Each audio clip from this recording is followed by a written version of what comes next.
미국 하버드 대학의 교수였던 헨리 나우엔이라고 하는 분이 있는데, 어느 날 교수직을 호련히 벗어던지고 카나다에 있는 장애인 시설에 일생을 봉사하며 생을 마치신 분이 있습니다.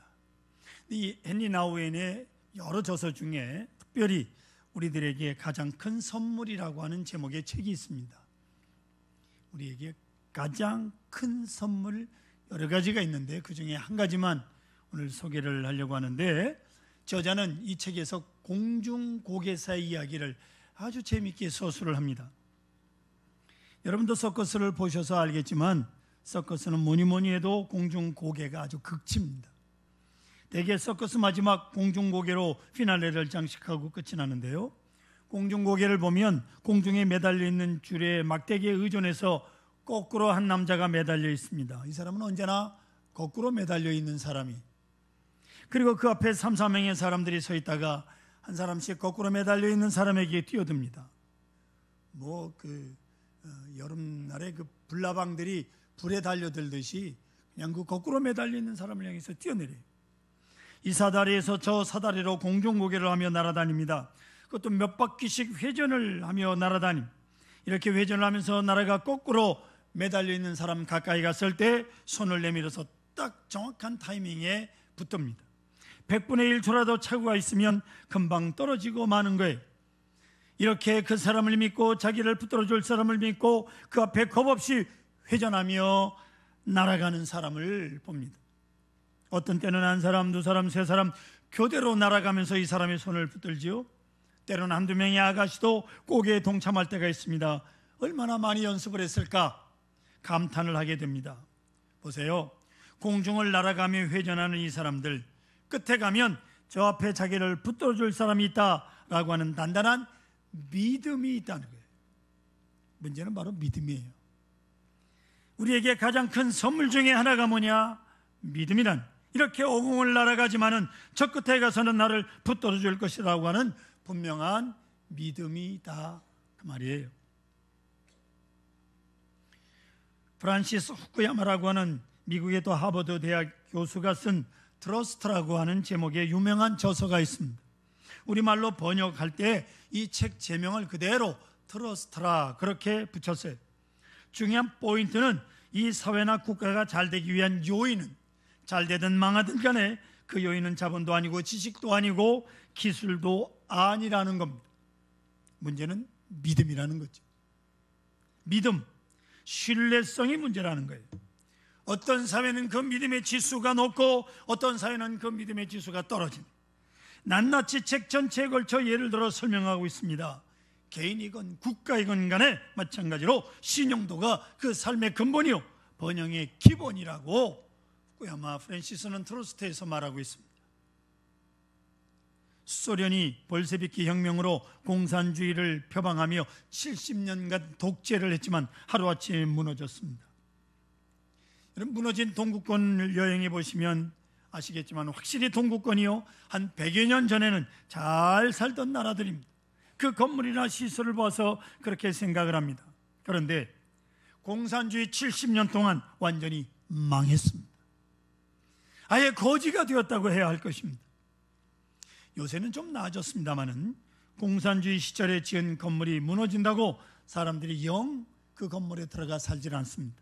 그 집 앞에 천막을 치고 살지언정 안 들어가요. 왜냐? 틀림없이 무너진다는 거예요. 공산주의들이 진 집은요, 무너진다는 거예요. 작년에 옛날 동독 지역인 곳을 여행을 했어요. 종교개혁 500주년 기념으로. 근데 이 500주년 기념이 전부 다 동독 지역이 있어요, 독일에.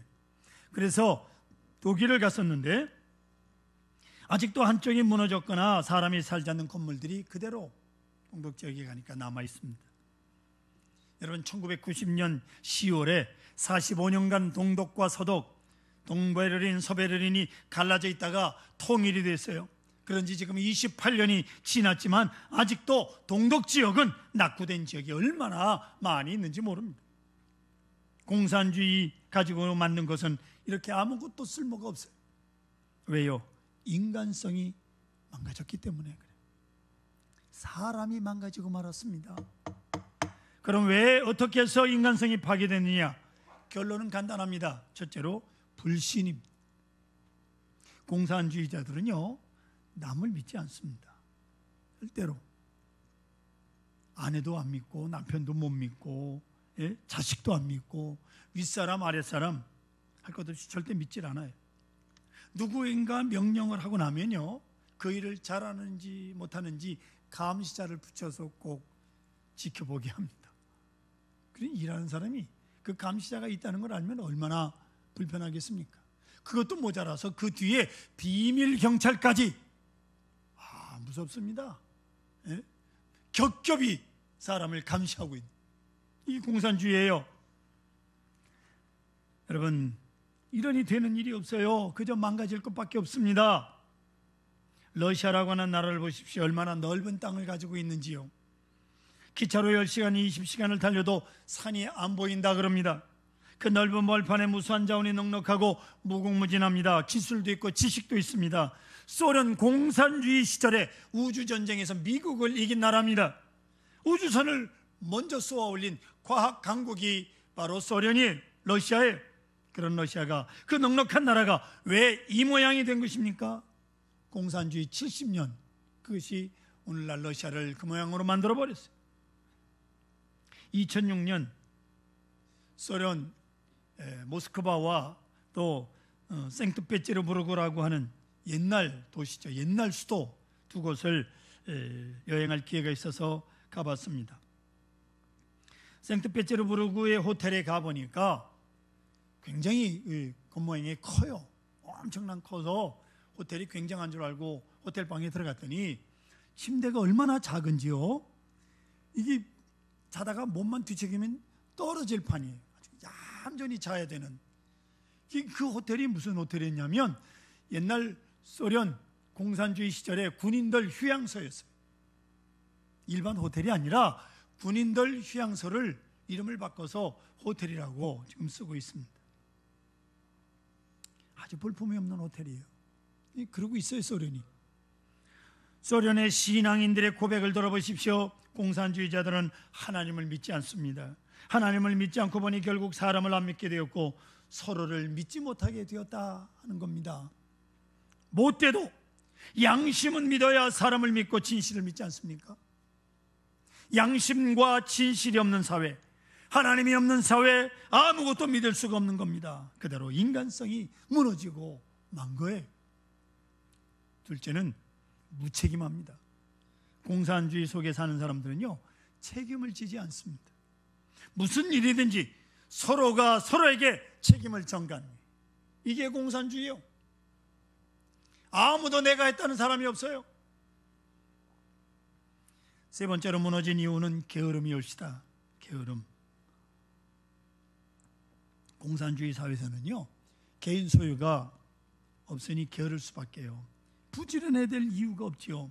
말할 수 없이 게을러진 겁니다. 이게 70년에 걸쳐 소련이 체질화된 거예요. 동구가 다 그렇게 체질화돼 버렸어요. 그 사람들 일을 시켜 먹을 수가 없답니다. 도대체가 게으르고 무책임하고 사람을 믿지 못하고 이러니 사회고 나라고 무너질 수밖에요. 얼마나 중요한 얘기입니까? 믿음이 있어야 합니다. 믿음이 있어야 살고 믿음이 없으면 죽는 거예요. 오늘 본문 말씀에 보면 6절에 아주 중요한 말씀이 있습니다. 이는 힘으로 되지 아니하며 능력으로 되지 아니하고 오직 나의 영으로 되느니라고 말씀하고 있습니다. 힘이라는 단어가 히브리 말로 하일이라고 하는데 이거는 군사력, 집단력 이런 것을 뜻하고, 또 능력이라고 하는 말은 고아의라고 하는 말인데 이는 육체적인 힘, 완력, 인간의 의지, 삼성 같은 힘 뭐 그런 것을 뜻합니다. 그런데 이런 것으로 불가능하다, 이런 것 가지고는 안 된다 그런 말입니다. 오직 나의 영, 즉 르아흐 영, 하나님의 영, 내적인 힘, 하나님께서 주시는 힘, 하나님이 주시는 생명력, 이것으로만 모든 것이 가능하다라고 말씀하고 있습니다. 다시 여러분, 우리는 2000년 전 예수님 낭시로 돌아가 보십시다. 로마 사람들이 이스라엘을 점령했어요. 문 밖에만 나가면 로마 군인들이 왔다 갔다 합니다. 그걸 보게 돼요. 영 마음이 불편하고 불안합니다. 그래서 이스라엘 사람들은 힘을 구했어요. 로마의 군사력을 이길 수 있는 군사력, 이길 수 있는 힘을 주십시오. 이 힘과 군사력을 구했다 그 말이에요. 그러나 그것으로 불가능합니다. 그런가 하면 능력, 예수님께서 친히 오셔서 능력을 나타내셨어요. 이적을 행하셨습니다. 많은 병자를 고치십니다. 나병을 치료하시고 귀신을 내어 쫓으시고 바다를 고요하게 하시고 떡 5개 물고기 2마리로 5,000명을 먹이시고 심지어는 죽은 지 4일이 지난 나사로를 살려내십니다. 능력으로 말하면 여러분, 이보다 더 큰 능력이 어디 있겠습니까마는 그들은 예수님을 십자가에 못 박았고 예수님은 십자가에 돌아가셨습니다. 예수님께서 생전에 행하신 힘으로 능력으로 제자들을 변화시키지 못했어요. 이제 오순절에 성령에 감동할 때 사람들이 변화가 됩니다. 제자들이 중생합니다. 새로운 역사가 나타나 교회를 세우고 세상을 바꾸어 놓는 것입니다. 여러분, 이 사실을 기억하셔야 돼요. 힘으로도 못하고 능력으로도 못하고 오직 성령으로, 즉 나의 영으로 이루어진다는 사실입니다. 사랑하는 성도 여러분, 성령이 무엇입니까? 성령의 역사는 기본이 믿음을 주는 겁니다. 아멘. 성령의 역사가 뭐냐? 믿음. 이것은 우리 인간의 의지로서가 아니라 십자가 은혜를 수용할 때 믿음이 생기는, 하나님을 믿고 십자가 은혜를 믿어서 내가 수용할 때 능력의 사람이 되는 거예요. 하나님의 자녀가 되는 권세를 얻게 되는 것이옵시다. 믿음으로 말미암아 의롭다 하심을 얻게 되는 겁니다. 성령 받은 사람에게 믿음이 주어지는 거예요. 믿음이 중요합니다. 대단히 중요한 거예요. 여러분, 우리 국민들이 정부를 믿어야 되지 않습니까? 당연히 여러분들이 손으로 뽑은 대통령이니까 당연히 믿어야죠. 정부를 신뢰해야 되는데 여기 얼마나 많은 불신이 있는지 몰라요. 요새 나라를 향해서 걱정하는 게 뭡니까? 우리나라 대통령이 북한의 김정은을 만났다. 그리고 이제 김정은이가 미국 대통령을 만난답니다. 그런데 요새 북한에서 나오는 소리가 뭐냐? 일방적인 핵포기 강요를 하지 말라 하는 겁니다. 여기서는 다 된 줄 알고 있는데, 아니, 우린 다 된 줄 알았어요. 어쩌란 말입니까? 누굴 믿어야 합니까? 댓글 조작 사건이 박근혜 정부를 탄생시켰다고 난리를 치더니 이번에는 누르킹이라고 하는 사건이 터져서 문재인 정부가 연루됐다고 합니다. 도대체 어느 말을 믿어야 되는지. 우리는 그 사건 자체를 말하는 게 아닙니다. 좀 진실해야 되겠다 하는 거예요. 참말을 해야 되겠다 그 말이에요. 아니, 우리 국민이 믿을 수 있어야 되겠습니다. 믿음이 부도나면 기초가 무너지는 거요. 이걸 잊지 말아야 합니다. 우리가 슬퍼하며 우리가 걱정하는 것은 믿음이 점점 없어지는 거예요. 여기 문제가 있는 겁니다. 당연히 국민이 정부를 믿을 수 있게 해야 하는 거예요. 특별히 초대교회에서 예수님의 제자들 보십시오. 그들은 하나님을 믿고 주님의 능력을 믿고 구원을 믿을 뿐만 아니라 하나님께서 나와 함께 하시다는 사실을 믿었습니다. 베드로와 요한이 성전 비문에 나면서부터 일어나지 못하는 장애인을 바라봤어요. 보는 순간 그 마음속에 성령의 감동을 해서 늘 오가며 보던 안진뱅이였지만 오늘은 그냥 지나갈 수가 없습니다. 이제 그를 붙들고 소리를 칩니다.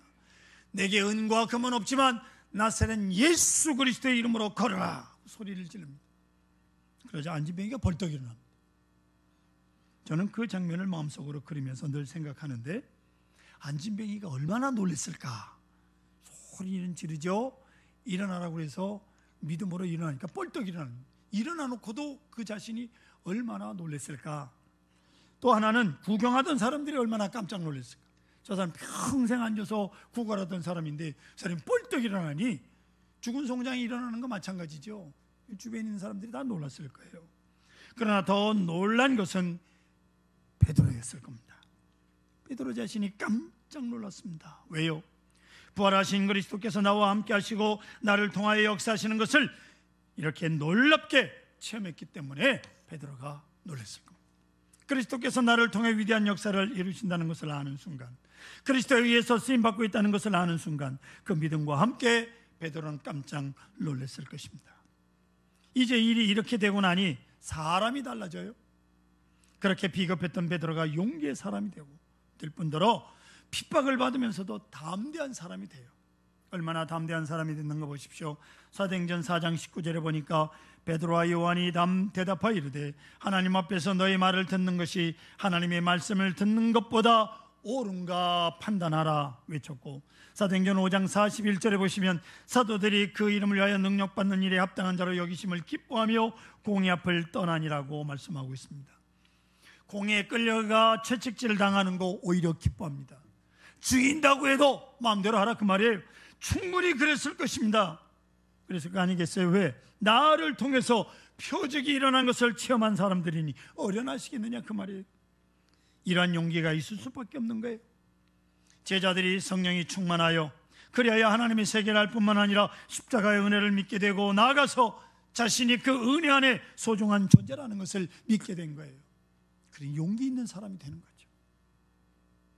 또 한 가지 우리가 기억해야 될 것은 양자됨이라고 하는 것이옵시다.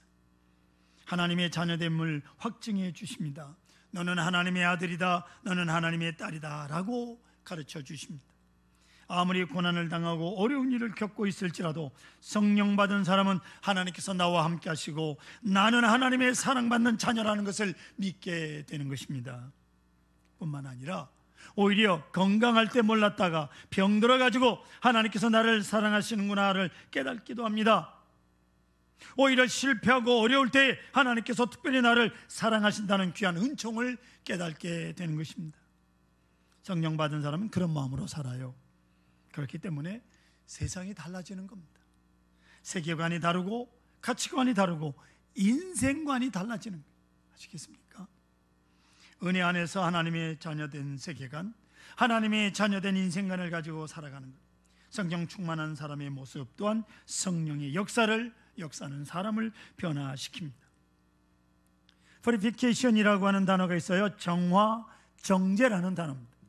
내 의지적인 노력으로 정화가 되는 게 아니에요.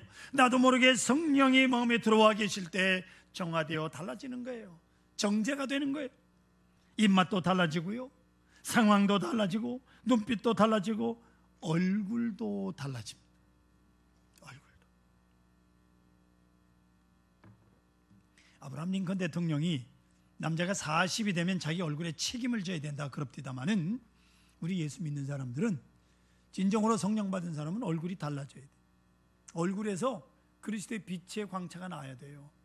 잔뜩 찡그리고 계신 분은 성령 받은 사람이 아닌 거예요. 아멘. 예? 얼굴이 달라져요. 자, 좀 더 구체적으로 어떻게 달라지는가를 보십시오. 그리스도께서 내 안에 계심으로 나도 모르게 담배 냄새가 싫어지는 거예요. 담배 두 값이 피던 분이 어느 날 목사님, 제가 요즘 담배 끊었습니다. 어떻게 끊었어? 그랬더니 아이고 얼마나 담배를 피는 입에서 쓴지 죽을 지경이라는 거예요. 하나님께서 끊게 하는 겁니다. 할렐루야. 담배 끊고 나니까 술 냄새가 싫어지는 거예요. 그래서 술도 끊고 전에 미워던 사람을 사랑하는, 이게 다 성령 체험한 사람들의 역사예요. 전에 시원찮게 보이던 아내가 요새 와서 이뻐 보인다? 그 성령 받은 거예요. 아멘. 저쪽에 하나도 아멘 하는 사람이 없네요. 찬양대들. 방한수 집사 아멘. 네, 그렇지. 다시 장가를 가도 지금 사는 마누라하고 간대. 그럴 일도 없겠지만 또 마음에 안 들던 남편이 믿음직스러워 보이는 거예요. 아멘. 이거는 남자가 하는 게 아니고 이 찬양대 결혼하신 분들 왜 아멘 안 해요? 남자들이 믿음직스럽지 않은 거. 성령 받지 못해서 그런 거예요. 그런 줄 아시면 돼요. 그게 바로 성령의 역사라는 거예요. 성령의 역사. 네?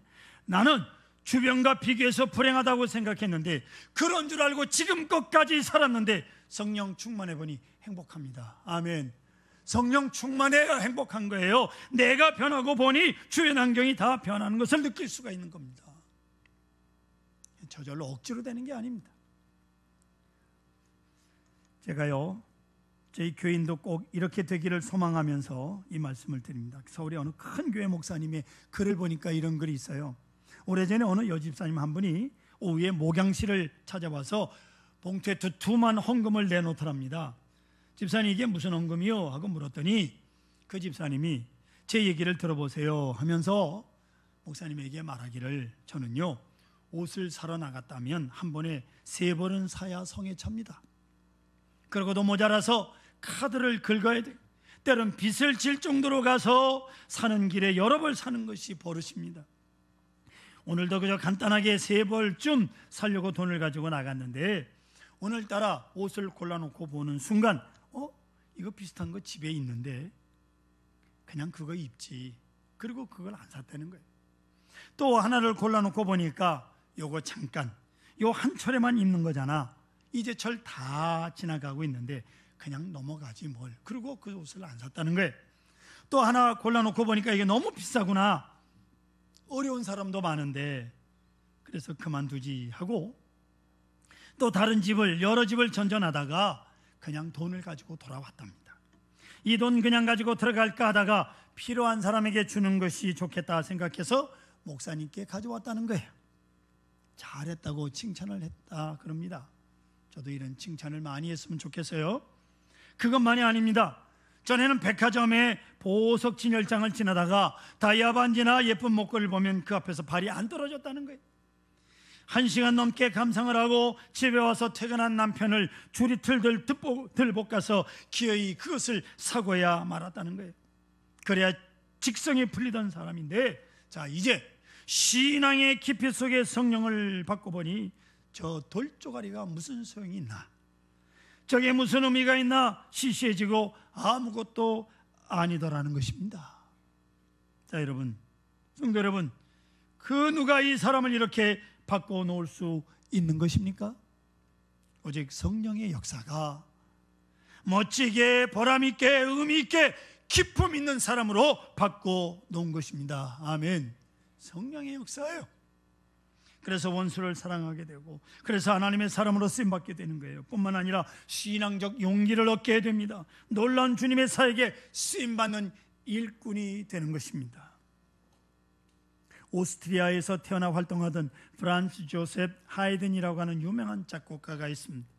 1731년에 태어나 78세 일기로 세상을 떠난 분이, 그가 60세 되던 해에 오스트리아를 떠나서 영국에 도착해서 웨스트민스터 사원에서 연주된 핸델의 메시아를 듣고는 그 벅찬 감정을 표현하기를 자신의 음악 공부가 원점으로 돌아온 것 같다는 충격을 받았다라고 말하고 있습니다. 그리고 오스트리아로 돌아와서 천지창조라고 하는 기독교적 신앙관점에서 대곡을 작곡하게 됩니다. 누가 하이든에게 천지창조를 작곡한 영감을 어디서 얻어서 작곡했느냐고 묻자 그에 대한 기록에 의하면 이렇게 되어 있습니다. 나는 기도할 때마다 이렇게 고백합니다. 하나님께서는 제 삶의 주인이십니다. 하나님의 영으로 지혜를 주셔서 아름다운 곡을 작곡할 수 있었습니다. 제가 하는 것은 하나님의 영광을 위해서입니다. 제가 작곡한 음악을 하나님께 드립니다. 천지창조가 연주되고 그 연주가 끝날 때 하이든을 향해서 박수를 치는 청중들에게 하이든은 말합니다. 이것은 제가 한 것이 아닙니다.